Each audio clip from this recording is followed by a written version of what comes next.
for the stone to fit exactly where we want that stone would be fitting. How to do that correctly, I will show that closer. Even just a fraction of misleading drilling can give you a bigger size. It's exactly the size I would want to have. Coming from the other side. Hello guys, and welcome back to my channel. Today we're doing something a bit different. I want to show you a flush setting. So in this video, we will make a flush stone setting in this D-shaped wire ring. It's very classical choice, and I wanted to show you that, how it looks like on the curve, because with the curve we lose a bit of depth, and how I'm measuring my drills, how I'm measuring stones exactly, because you want to measure that as perfectly as you can, because here we want to be perfect. But I will show you everything in steps, and I'm pretty sure that will make everything so much easier. So yeah, let's do that. So first of all, before any kind of stone setting, it doesn't matter bezel setting, flush setting, grain setting, you have to decide how you will set the stone in, because the placement itself is very important when you're setting the stone. It will make you more in control. You will be more comfortable as well. You will achieve a way better result. So it really depends what you have. I was doing flush setting on a snake. I think it was my first flush setting ever. I did even tiny stones, like I think it was 1.4 millimeter size of the stones I put in those eyes, and as you can see, that placement of setting was terrible. At least I kept it stable, so yeah, that was the one good part out of it. And actually it came out very well, because maybe I wanted to do that so much. But you know, now I have a lot of practice. I know how important that comfortability is. So you want to make sure that the piece you will be setting would be very stable. So for this one, because we don't have anything going on in this ring, I chose my GRANDE vise with leather attachments. Usually, I have to admit, I don't use it, because usually my pieces are more out of form and out of shape, so I don't want to squeeze it. If you don't have this, and if you have stable vise, use that. Put leather in it, thicker one that you won't crash your ring, and it will secure it the same way. Maybe you won't have that sitting that comfortable, which is pretty good when you can sit and set the stone in. You saw how I was setting stones. I was just like leaning there, and I'm a tall human being, so for me I have to lean even more. Even my desk is custom and it's made for my height, because everything is like small for me. So when we're working with faceted stones, the first thing you want to have is calipers. Without it, you can't make these kind of settings, because here we want to be accurate as 0.01. So you know, we need to measure everything, and how to do that correctly, I will show that closer. And other tools we will be using, now I'm just like taking randomly.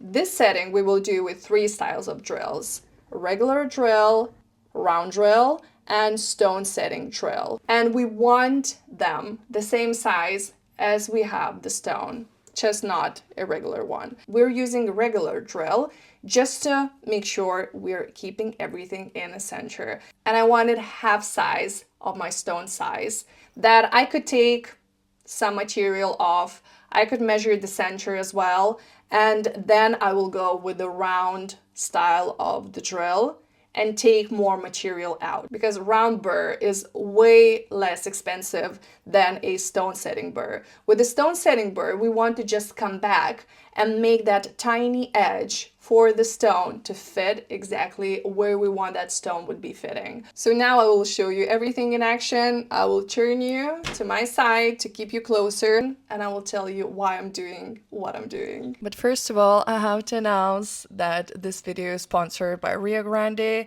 which I'm very thankful about, and they give you a code for $20 off your shipping price. When we're setting flush setting, we want to be in control all the time. Never go with the size of the drill you actually need. Now we will mark our ring where we want that stone would be. We can do that in few ways, either to mark by hammering this marking tool into our piece, or take small round drill like this and mark our placement. So first of all, we want to mark our center with calipers. So we will measure the ring itself. We have 6.06. Divide it in two and put that mark there. So I will put my calipers on 3. Oh, we have even 3.03. Sometimes I eyeball, I have to admit that. But today we want it very. Usually it's just better to buy sizes of the drills according to your stone. When you're buying your stone, just take those drills and you will be very good to go. But I have a lot of different size of drills now, so we will make it work. And this is how I'm usually measuring stones. I just put that on my finger and I just measure a few times that I wouldn't be like losing accuracy.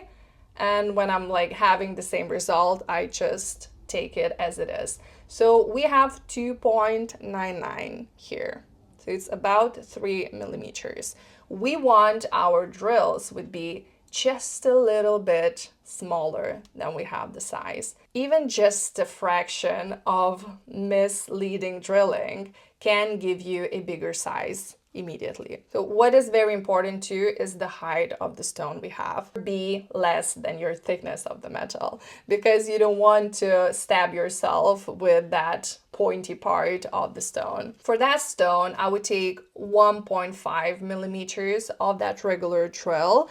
But if I want to keep centered, if I want to correct myself as I go and be as accurate as I can be, I will take even smaller drill just to be in control all the time and not to be scared of drilling. If you are making everything in steps and allow yourself to make mistakes, you will be more confident and you will place that stone perfectly. When you're measuring your drills, it's very important to twist it and have that accuracy the most that you can. So now we have like 0.9596. That's good for me. I will put that in my flex shaft. Always lubricate your drills, not too much, don't dig in that, but enough to be smooth in that drilling. And we're starting to drill. When we have that mark here, it's very good for drill to rest in. I'm not even moving anywhere because I have that mark there. And I'm just twisting that a bit that I could see because I'm trying to show you better. And I will drill that through.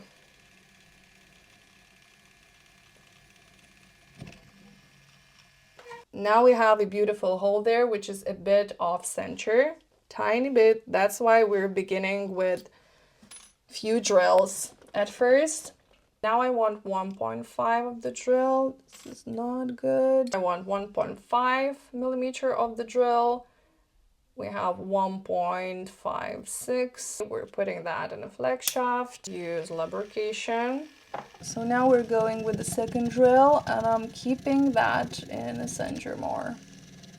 Right. So now we want to take a round drill, which will be the same size of our stone, just a little bit smaller.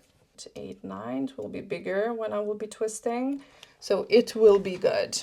Putting that in a flex shaft, lubricating.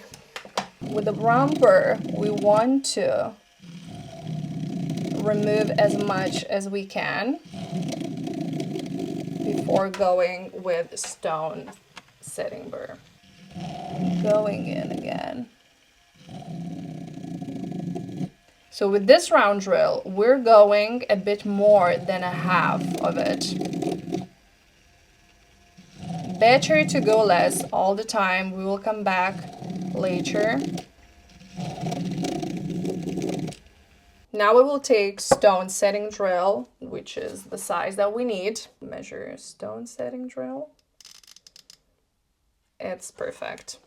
It's exactly the size I would want to have for this size of the stone. We're putting that in a flex shaft. So I will show you the drill, how it looks like. Stone setting drill looks exactly how the stone is looking like. That's why you want exact the same size of stone setting drill as you have your stone, because it will mimic it We're making that as a chair for that stone to be set in. We don't need all that straight to be drilled. We need just a tiny bit of that griddle. You see how the stone looks like? That griddle part is not that big. If we want to go deeper, we can always go deeper. We can take it out what we drilled. So that's how we keep everything in control. I'm holding my drill steady and going in. Pushing that a bit and take it out. I hope you can see that edge. It's very hard to show you, but I think you see that.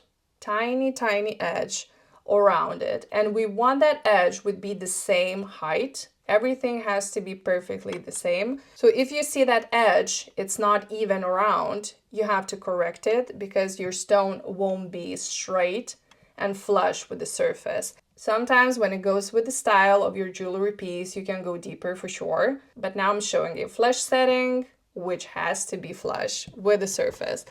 Okay, so now we will put a stone in and we will check how it looks like, what we need to adjust. That sizing of drills are very good. I can see that even now. I always make sure I leave my space to come back and drill more. Now I'm just checking how much I need to drill more. So we will take it out. It's a big stone, so with a finger, it goes very well. If I have smaller stones, I always take my wax, push it between my fingers and create that pointy edge that I could put my stones with it. It actually works all the time. If you want to have less sticky, just take some parts of the silver and stick it on it, and it won't be that sticky anymore. I will go a bit more with the rhomber, just to make it deeper.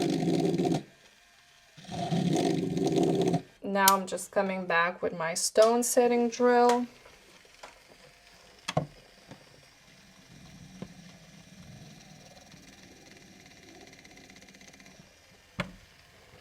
Everything goes faster when you're doing that on the go, but I want to explain you as much as I can. Okay, checking the stone again, and it's fitting pretty well. I'm just pushing that with my wooden tool a bit, and I heard that click. I don't know if you heard it. We'll repeat the step again because I want to show you how to finish the bottom. I'm just using this ring to show you.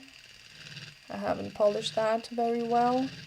So I'm just going lightly inside of my hole and just make it a bit more polished and have a bit of that edge there. I like to do this step because it makes everything clean.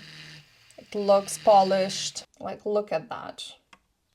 It's polished. Okay, now it's time to set the stone in. We are putting the stone inside our setting. Make sure everything is leveled. And we will set the stone in with the final step. For this step, I'm using my old burr. It's even the first one and I still use it. So this one I made from old burr. I cut it out and I had that pointy, beautiful edge.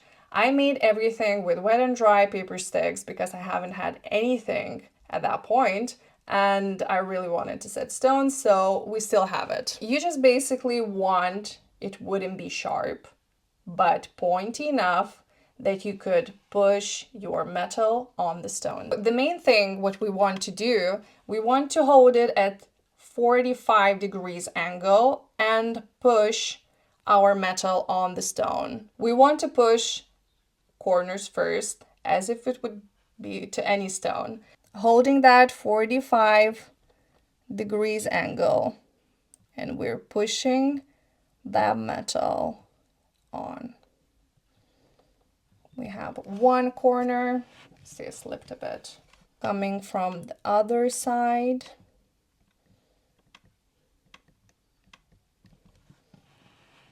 And I'm just going around and pushing that metal on the stone.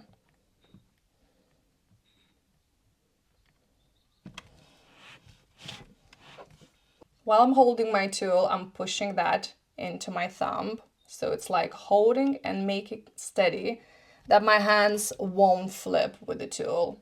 Basically just that. And then I'm going and controlling everything with my thumb. So we're going around until we reach the point where we have all that metal pushed on that angle. We don't need a lot of metal to set the stone in. We just need that edge would be evenly throughout around the stone.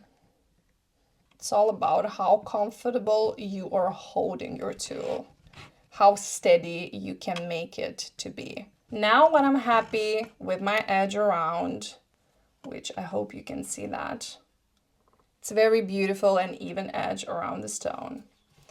And then I make 90 degrees angle that I would be like straight going onto that stone. And I am going around.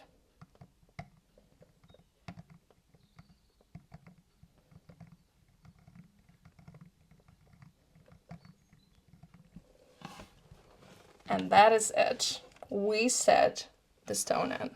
When I take it out, I always check it from the bottom that my stone is secure and it's not going anywhere. Look at that beautiful edge around it. It's even, smooth, beautiful, and sparkly. So now it's just polishing around the stone, taking care of that slippage, polish the ring, and it's done. Final polish of the ring, and here we have it. Beautiful flush setting. Okay, we're done here. We made that flush setting. Ask me questions in the comments. If I haven't mentioned something or you haven't understood, I want to encourage you to just make those flush settings more. They're pretty, they look luxury, and they're pretty easy to nail. So yeah, I hope this was useful and I hope you like it. And I'll see you in my next one.